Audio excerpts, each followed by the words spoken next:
আত্মীয় স্বজন, সব জায়গায়, এমনকি যারা কৃষ্ণকে দেখতে এসেছিল তারা পর্যন্ত আমাদের অপমান করে চলে গেছে। আমরা কিছু বলিনি, আমরা কিচ্ছু বলতে পারিনি, কারণ কারণ ওনারা যা বলছেন ভুল কিছু তো নয়, সত্যি কথাই বলছেন।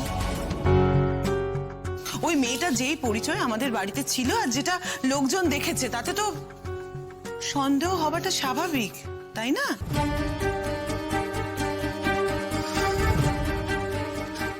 যা বেইজ্জতি হয়েছে আমাদের বলে বোঝানো যাবে না। ভাবো তো, ওই পুজোর সময় ওই রকম একটা কাণ্ড, বাপরে বাপ, আমাদের নাক কাটা গেছে। এখনো ভাবলে না গা রিরি করে। আর সুমি, আরে 1 মাস তো হয়ে গেছে, আর কত? তোমার কাটা নাক দেখো, জোড়া লেগে গেছে। দেখো কি বলবো বলো তো, সময়ের সঙ্গে সঙ্গে না সবকিছু বদলায়।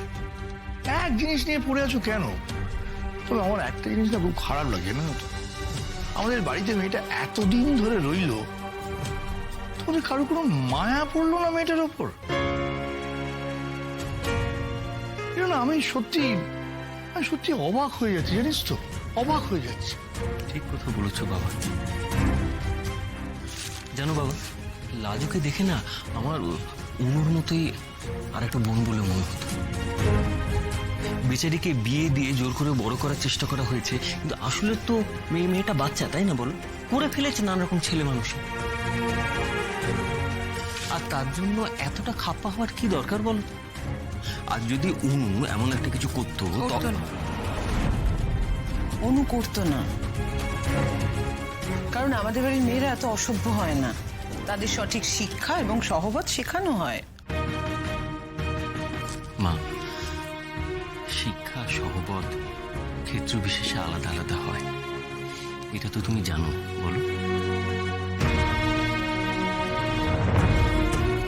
আর তার মধ্যে কোনটা ঠিক কোনটা ভুল সেটা বিচার করা কিন্তু খুব কঠিন। দেখ বলরাম, আমাদের সমাজে যে মেয়েটাকে মানায় না সেটা তো মানবি।